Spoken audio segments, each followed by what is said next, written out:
Hello, minha gente linda! Chegamos em mais um dia e se você chegou até aqui, né, eu quero te dar os parabéns porque a cada dia que passa, né, a gente sabe que as coisas vão se complicando, né, as coisas vão ficando mais, como é que a gente pode dizer, mais difíceis, né, porque nesse caminho do autoconhecimento, a jornada é como eu gosto de dizer, é como essa rosa, né, que a gente tem que tirar muitos espinhos até chegar na rosa, né? E se você chegou até aqui, eu quero te dizer parabéns, porque muitas pessoas, né, elas desistem, né, quando começa a apertar, elas desistem, elas não conseguem passar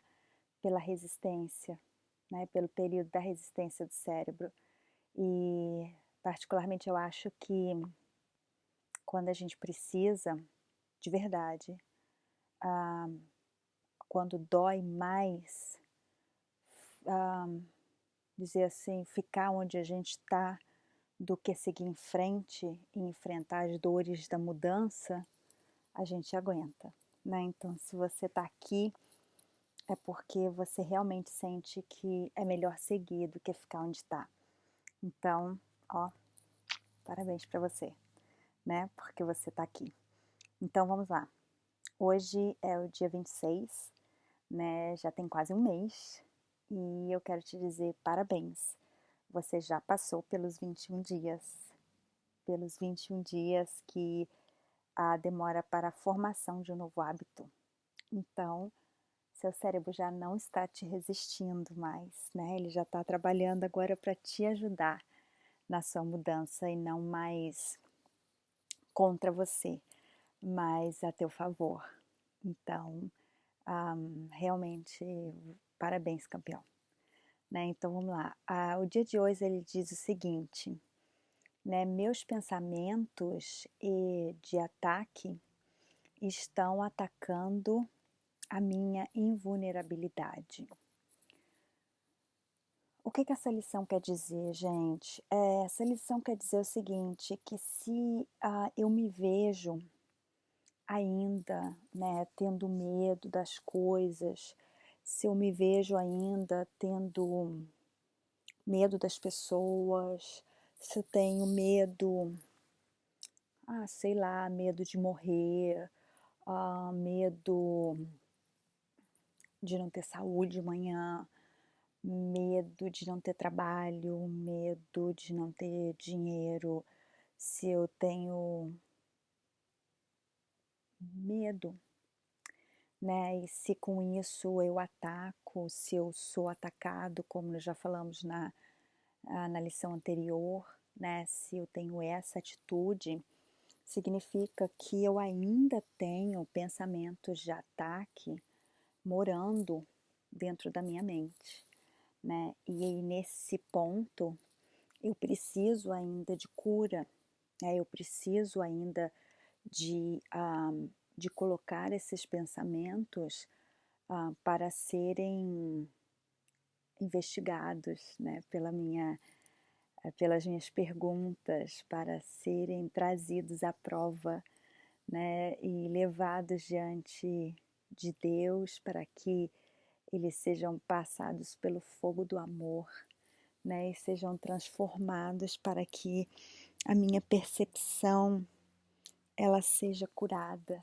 né, para que eu seja curada na percepção e eu possa ter a percepção do amor e não a do medo, né, porque eu tenho que entender que aonde eu tenho medo é porque eu preciso escolher de novo, é porque aonde eu estou vivendo no medo, eu preciso escolher o amor e não escolher o medo, é porque eu preciso escolher voltar para a minha essência. As áreas que eu estou ainda vivendo no medo é porque eu ainda estou separada da minha essência, é porque eu ainda preciso me integrar novamente, é porque eu ainda preciso a escolher voltar para a minha essência e parar de brincar de ser pequeno, né?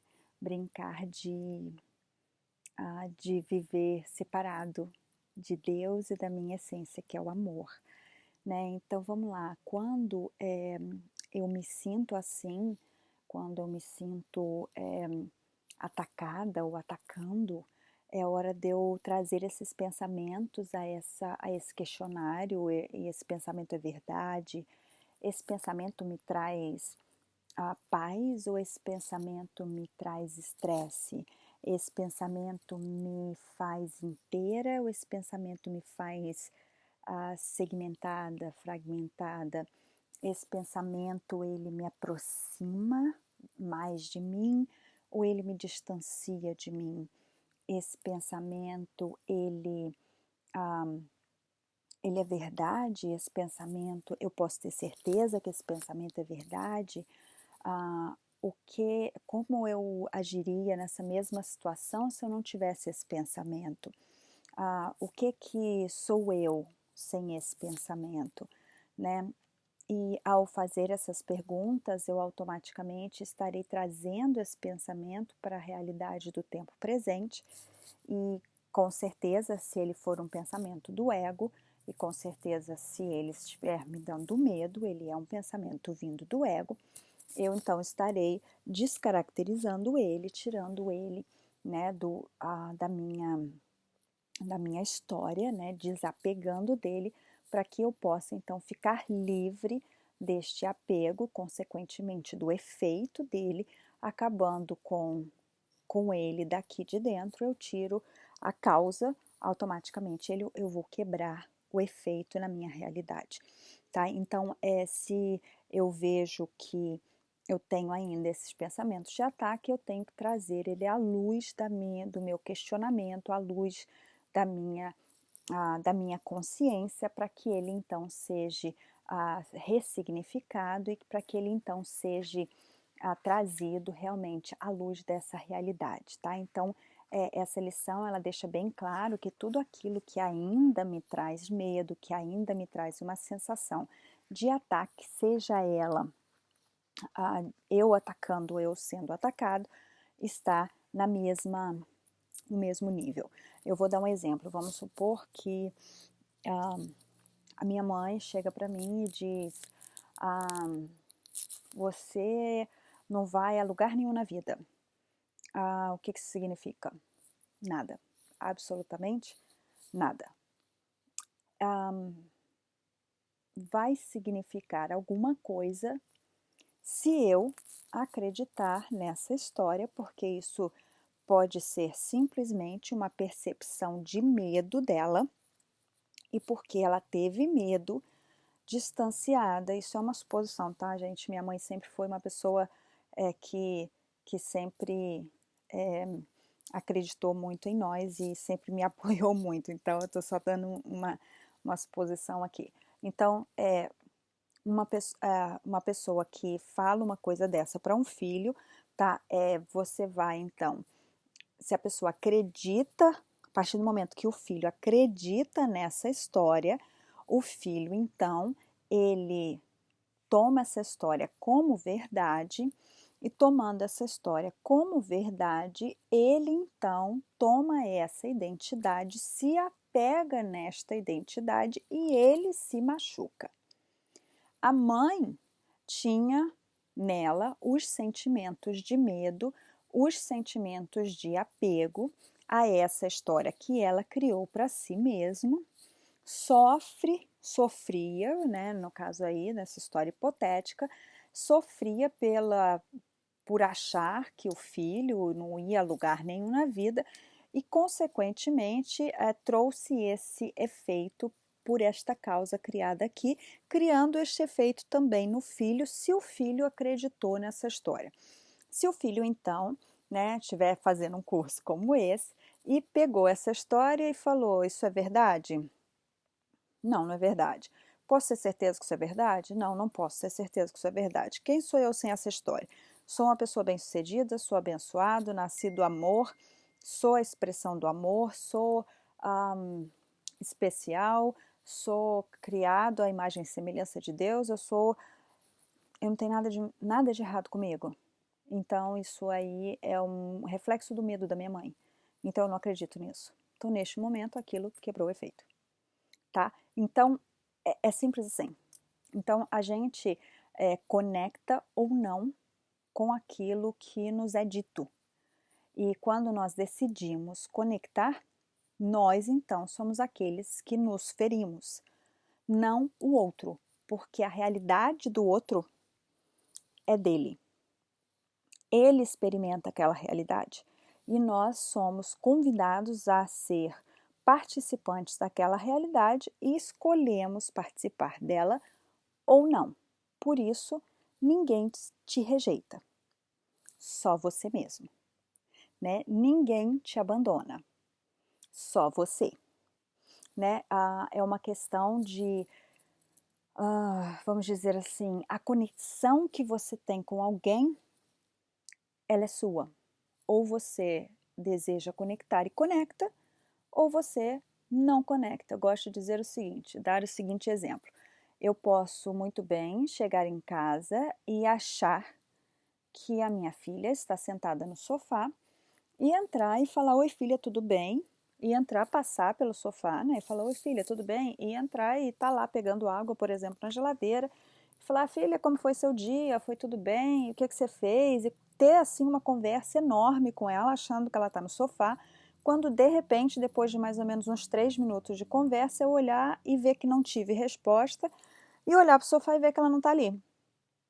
E falar: ué, achei que ela estava ali e não está. E aquele tempo todinho eu estava 100% conectada com ela, mesmo ela não estando ali.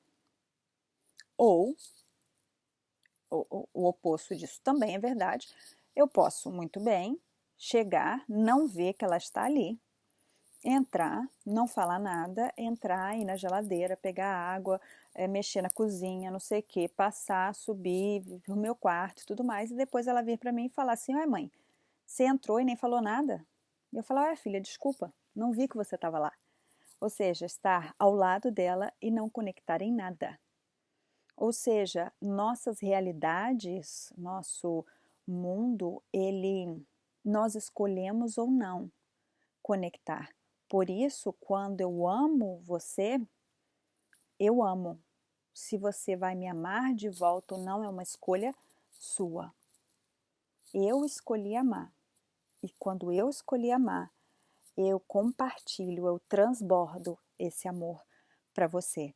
Se você vai recebê-lo, se você vai devolver esse amor, vai amar de volta, é uma escolha sua, né? Então nós temos que entender isso. Por isso, quando alguém pergunta e diz: ah, fulano, você é mais, vamos dizer assim, igual hoje a gente escuta muito, né? E por ser coach espiritual, às vezes as pessoas perguntam assim: ah, fulano é mais espiritual que o outro? E às vezes eu pergunto: o que é ser espiritual? Né? Como eu sei? O que que mede? Nada mede, porque na verdade a gente não está na cabeça de ninguém. Eu mal consigo estar dentro da minha, né? Porque é tão difícil a gente viver aí no controle, né, dos nossos próprios pensamentos. É tão difícil viver no controle dos pensamentos e pensando no amor toda hora aí, colocando os pensamentos do medo, do ego para correr e saindo dos pensamentos de alucinação, né, de ilusão e vivendo na realidade, nos trazendo toda hora para o agora, para o aqui, né, para o aqui e agora, no lugar de ficar vivendo aí nesses pensamentos quantas vezes egóticos, ilusórios, que dirá saber o que passa na cabeça do outro, como eu posso saber quem é, quem não é? Ninguém vive na cabeça de ninguém, a não ser ele mesmo e Deus, né? Então, para mim saber o que é já é difícil, quanto mais saber como comparar, eu só posso comparar a eu comigo mesmo, talvez, a, a minha própria pessoa, eu comigo há 2 meses atrás, quem sabe, e talvez nem isso. Então, nós temos que aprender a viver o hoje, viver o agora e começar a ver as pessoas sem as histórias que nós colocamos nelas, sem as histórias que nós nos apegamos. E seria tão bom, tão maravilhoso se nós olhássemos para todas as pessoas, olhássemos para nós mesmos como se nós tivéssemos acabado de encontrar, acabado de conhecer, neste minuto, sem histórias, sem passados, simplesmente pelo que é. Imagem e semelhança de Deus, essência de amor, essência de um Deus que é amor e que é verdade. Sem medo, sem ego, sabendo que todos nós lutamos a mesma luta, enfrentamos as mesmas dificuldades, somos feitos do mesmo material. Se fôssemos casa, podemos dizer que todos nós éramos feitos de tijolo. E todos nós temos a mesma capacidade. Então vamos começar a ver o mundo com os pensamentos de amor, sabendo que se alguém te ataca, é porque esse alguém está lutando muito para voltar à sua essência. E ele está com muito medo. Muito medo. E é por isso que ele está te atacando. Ninguém acorda de manhã falando, eu quero atacar as pessoas, eu quero fazer o mal, porque a nossa essência é amor. Ninguém acorda de manhã e diz, eu quero ser odiado, eu quero ser rejeitado, eu quero ser humilhado. Ninguém. Todo mundo acorda de manhã e diz, eu quero, amar e ser amado, eu quero amar, eu quero viver a minha melhor versão. Mas se isso não é possível, é porque essa pessoa está desesperada, morrendo de medo. E esse medo faz com que ela reaja com pensamentos e sentimentos e atitudes de ataque. Por isso, nessa lição de hoje, eu te aconselho a observar todos os seus pensamentos de preocupação, de ataque, de medo, a investigar todos eles, saber aonde é exatamente que você ainda precisa de cura nessa área, e eu acredito que enquanto nós estivermos aqui nessa terra, nós vamos precisar diariamente de fazer isso. Eu não acredito que nós vamos ficar 100% livres desses pensamentos, porque nós vivemos num mundo onde a grande maioria das pessoas vive debaixo desses pensamentos de medo e de ataque e dominados pelo ego, mas que a cada dia nós temos essa consciência de que o nosso papel é amar. E que quando nós vivemos nesse espaço do amor, nós podemos então olhar o mundo, olhar as pessoas e olhar a gente mesmo, de uma maneira diferente. Então que você consiga realmente entrar profundamente nessa lição tão legal, tão profunda, e descobrir esse espaço lindo e maravilhoso dentro de você. Um beijo grande e até a próxima. Um abraço bem profundo no coração. Obrigado por estar aqui. Gratidão.